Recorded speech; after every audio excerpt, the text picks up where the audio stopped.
Daladubbel också. Daladubbel.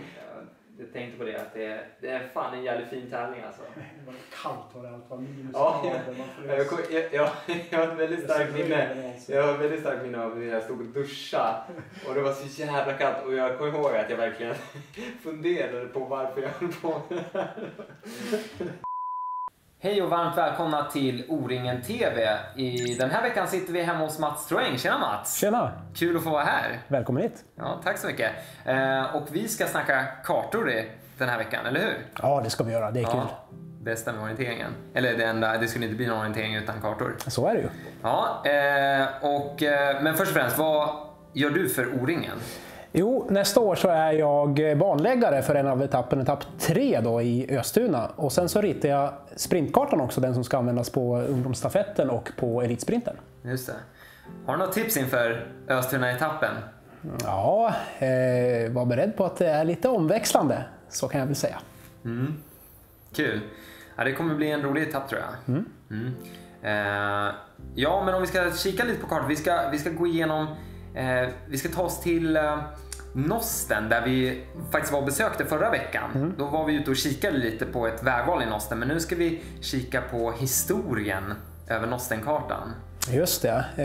Jag har grävt lite grann i arkiven då och hittat 6-7 stycken olika kartor från olika tidsåldrar, tidsepoker och sådär. Vi kan väl gå igenom dem och titta vad som har hänt då i kartutvecklingen från 1965 när den första orienteringskartan över Nosten ritades och sen så fram till idag. Vi ska inte titta på tävlingskartan, den ska vi hålla hemlig, men ända fram till hur det ser ut då 2019.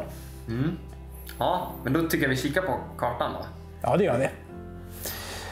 Och jag kan väl börja egentligen, vi kan hoppa rakt in då. Det här är en klenod, min kartperm då står det på ryggen, du kan se Simon här va? 1991, 92, 93 Mats tävlingskartor. Ja, just det. Ja, så det har du flera sådana där? Ja, jag har inne i mitt rum här så har jag, det är väl 10 stycken, vi kan väl gå och titta på dem sen. Ja. Men det här sitter tävlingskartorna då 91 och vi har 13 år och sen H14, 92 H14 och sen 93 H16 var det väl. Och att jag tar fram den här, det var första gången jag sprang i Nosten, det var 1992, distriktsmatch då mellan distrikten, det var i Gästrikland för min del och var jag här i Uppland. Då visste inte jag att jag skulle flytta hit 7 år senare och börja studera och sen blev jag kvar. Men då ser man så fint var det i Nosten. Så fint var det. Ja, men faktum var ju att det var ganska skruttigt lopp det där. Vi ska bläddra fram, här har vi det, den 7:e... Väl organiserat. Ja, de sitter i ordning här. Den 7 augusti 1992, distriktsmatch i Uppsala då, och då har jag ju en karta här då, och så har jag en liten sån här flik som man kan fälla ut och då ser man sträcktider mellan varje kontroll och kilometertider och sånt där datorprogram som jag utvecklade då i mina tonår där och det är precis så nördigt som det låter alltså. Men då ser man ju den här kartan och hur den ser ut och mitt lopp var ju ganska dåligt som sagt. Jag ser att du har snurrat till lite på ettan där framförallt. Ja, ettan, tvåan, trean, ganska stora bommar alltså. Och jag kommer ihåg att det var ganska svårt sådär. Jag fick det aldrig att stämma sådär. Och det är väl kanske det vi ska titta lite grann på kartans utveckling. För det här är ju en terräng och en skog som är svårorienterad. Och det krävs en bra karta för att få det att stämma. Och det var väl kanske inte riktigt lika bra då som det är idag. Nej, just det. Det var lite mer hipsan hapsan alltså. Ja, och vi kanske ska göra så nu, om vi lägger undan den här pärmen och så tittar vi på en lite mer modern då, enhet här, så kan vi då titta igenom det som vi har. Ja, här, om vi tittar på 65 här då från början, vad... Ja, vi ser att det är en karta där skogen är grön. Nu är det inte så att det är ett grönområde, alltså att det är tät skog, utan det var ju så på den tiden. Det här är ju en karta som jag gissar har tagit inspiration från Lantmäteriets gröna kartan där skogen var grön, och så har man lagt till då lite orienteringsspecifika detaljer, lite branter och sådär, men den är ju väldigt schematisk den här kartan. Det ska sägas då också att det var ett militärt skjutfält på det här området då, så det var väl inte lika mycket friluftsområde, och Uppsala som stad var ju mindre, så att det var, terrängen såg inte exakt likadan ut vad gäller stigar och så. Men bara en stig som löper igenom det här området. Tittar man på kartan senare så är det många fler. Var det så, tror du att det var så då, att det bara var en stig faktiskt? Att det var mer vildmark där? Ja, lite mer var det, men jag tror nog också att det fanns nog mer stigstråk än så. Men det var väl kanske större krav på att stigarna skulle vara större för att ens vara med. Ja, just det. Och det var den första specialritade orienteringskartan då, 1-25 000 var skalan och 2,5 meter checkdistans. Ja. 25 000, ja. Och nu är vi nästan nere på 7500 snabbt. Ja, precis. Nu kryper det uppåt så. Om vi hoppar vidare då till den här kartan, och den här kartan är från 1980. Och vad hände 1980 i Nosten? Ja, då hade vi ett väldigt speciellt arrangemang här. Då var ju faktiskt O-ringen i Uppsala. Precis, sista etappen 1980. Och nu har jag... Och det var ju förra gången vi var i Nosten också. Ja, så var jag. I O-ringens sammanhang var det så. Precis. Och här har jag då tagit mig in på Lars Palmqvists kartpärm på nätet. Gå in och titta på den. Det finns ett tusental kartor där. Och bland annat då...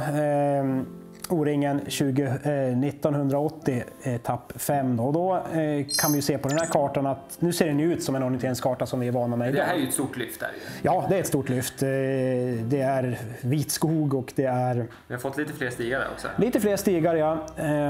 Nu så har vi också ban på trycket här. Det är 11:e kontrollen där som man ju har spikat. För övrigt samma kontrollpunkt som jag hade som kontroll 2 då 1992 faktiskt. Jaha, ja. En liten mosse som återanvänds. Men då missade du den? Jag missade den. Jag kom från ett annat håll då också och så var jag 14 år. Palmis var ju H20 elit på den här tiden. Just det. Det är skillnad faktiskt. Just det. Men det man kan se här då är att kurvbilden är betydligt mer detaljerad. Det finns punkthöjder, det finns stenar som det knappt fanns då på den här. Det är lite branter som finns 1965-kartan, men här är det ju stenar som finns. Vi har hyggesmarkeringar och fler stigar och så vidare. Men, den här skulle man ju kunna springa på idag. Ja, men man skulle inte kunna orientera på det sätt som elitorienterarna orienterar på idag. För att den är alltför inexakt. Det var alltså inte den noggrannheten då i kurvbilden framför allt. Men även stigarna är väldigt schematiskt ritade, har inte med alla de små krökarna och så vidare. Så det skulle kunna bli en hel del slump? Ja, jag tror att dagens elitlöpare skulle klaga på att de hade dåligt flyt på den här kartan. För att den är så pass grov jämfört med dagens kartor. Men sen tar vi oss vidare då, där kartan uppenbarligen har uppdaterats i kurvbild. Det här är från 1997. Fortfarande samma ganska runda kurvor som finns. Och någonstans här, tidigt 90-tal, så börjar ju datorritningen slå igenom. Och jag tror jag sprang någonstans 91-92 kanske på de första datorritade kartorna. Ofta blev det ett litet steg tillbaka i kvalitet då, därför att det var svårt att renrita. Man hade sådana här digitaliseringsbord som var svåra att handha om man inte var riktigt datorvan, och det var inte särskilt bra mjukvara heller, så att det blev ofta sämre kvalitet fast det var en ny produktionsmetod. Och det där har man sett några gånger i historien faktiskt, att det kan vara så. Den här kartan 97 då, fortfarande ganska runda höjder, schematiska höjder som då inte har de här fina detaljerna som vi är vana på att orientera idag. Grönområden också väldigt schematiska, inte alls detaljritade. En bra läsbarhet. Den här kartan gick att springa på 1 på 15 000 utan problem, även om man kanske hade lite sämre syn. Kan vi ju inte göra idag. Ja, skulle eliten kunna springa på den här kartan då? Ja, det är klart de skulle kunna springa på den, men det skulle också bommas och man skulle få orientera på ett lite annat sätt, använda kompassen mer och kanske till och med stega lite grann. Ha mycket bättre koll på avståndsbedömningen, för det är saker, om man jämför med de nyare kartorna, så är det saker som ligger lite grann på fel plats och det är skevheter och det går liksom inte att orientera på det sättet som man är van med idag. För det är ju också lite intressant. Stegning har ju det har ju nästan försvunnit nu. Ja. Det är ju inte så många som använder det längre. Nej, av två anledningar. Dels kan man lita på att detaljerna ligger där de verkligen ligger. Vi har laserskannade kartor och så vidare som gör att vi får den exaktheten. Men sen också att det är fler detaljer med på kartan, fler unika detaljer. Här är det så grovt så att man kan få ihop det på många sätt. Lättare att göra parallellfel och så vidare på en gammal karta. Och då var ju stegningen till hjälp, för att nu vet jag att jag har sprungit 130 meter och då har jag kommit så här långt. Det gör man ju inte idag. Nej, just det. Ja.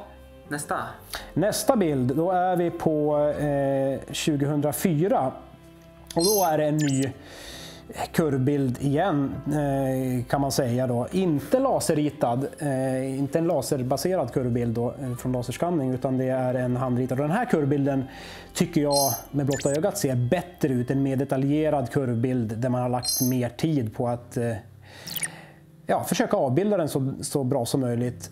Någonstans här också blir det svårt att springa på 1-15 000 för att kurvbilden blir så detaljerad. Det är 2,5 meters distans, upplandsterrängen är sån att det är väldigt många detaljer i kurvbilden som man vill få med, små sänkor, små höjder, och inlandsisen har gjort ett bra jobb för att skapa fin orienteringsterräng här. Så en helt okej karta att orientera på idag tror jag för elitlöpare och för de som behärskar dagens orientering, men inte helt exakt. Vegetationen fortfarande ganska skissartad.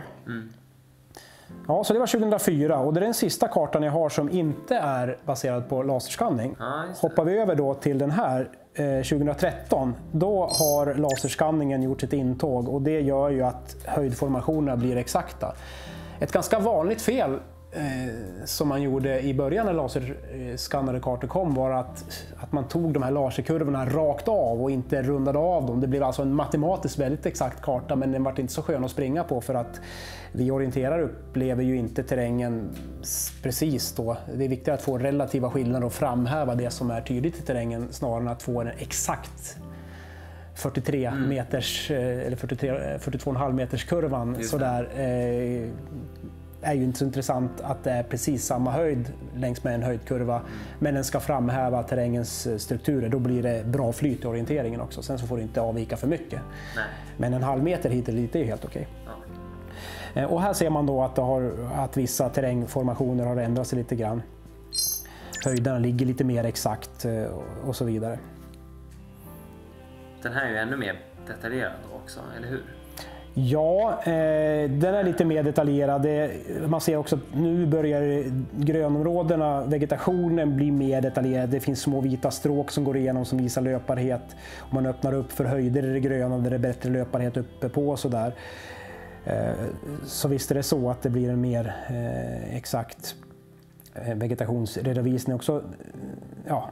Lite fler branter som kommer med, i allmänhet mer detaljerat. Det är ofta så det har blivit genom åren. Jag hoppas någonstans då att vi har nått en platå eller nått ett max. För att vi har inte råd att ta med mer detaljer nu. Det blir inte bättre orientering för det. Det blir snarare dyrare att framställa orienteringskartor. Men tror du att vi kommer gå mot... För nu, det känns som att det gick väldigt exponentiellt. Att det, i början så tog man med mycket mer detaljer och sen så har det nått en platå lite grann nu. Tror du att det kommer stanna här eller tror du att vi kommer gå ner tillbaka lite för att försöka få en mer läsbar karta igen, eller tror du att den här kartan, eller att man kommer öka skalan för att basera? Jag hoppas att vi inte ökar skalan någonting mer. Då går vi ifrån det som orientering är, tycker jag. Det jobbas ju för att göra kartorna mer lättlästa. Detaljerna kanske är samma till antalet, lika många, men att man flyttar isär detaljer för att få en bättre läsbarhet då. Men jag tror inte att vi ska öka skalorna, det är bara en ond cirkel och den här diskussionen har ju förekommit i evigheter egentligen med orientering. Att ska man gå över till 15 000 del från 20 000 delen, det är ju helt orimligt, sa man någon gång för länge sedan. Och nu pratar vi om 7 500 del och folk springer med lupp på 10 000 del. Även de som har god syn för att det är så detaljerat. Och, Jag tycker det är rätt bekvämt att springa på 7 500 del. Ja, men till slut så får vi väldigt små områden och ganska tråkig orientering om det är så. Så att jag hoppas ju att vi har någon form av platå nu. Ja, intressant. Det är ju väldigt kul med sånt här orienteringsnörderi. Man skulle nästan kunna snacka hur länge som helst. Men vi får väl kanske ta en runda av nu. Så vi får väl tacka för oss. Tack så mycket för att ni kom hit. Vad kul att snacka. Ja. Kartor från 65 till 19. Ja. Nästa vecka då ska vi ta oss ut med din brorsa faktiskt. Janne. Ska vi ut i Lunsen igen och kika på lite orientering. Ge lite tips och tricks igen då. Så då är ni välkomna tillbaks. Så ses vi då. Ha det så bra. Hej då. Hej då.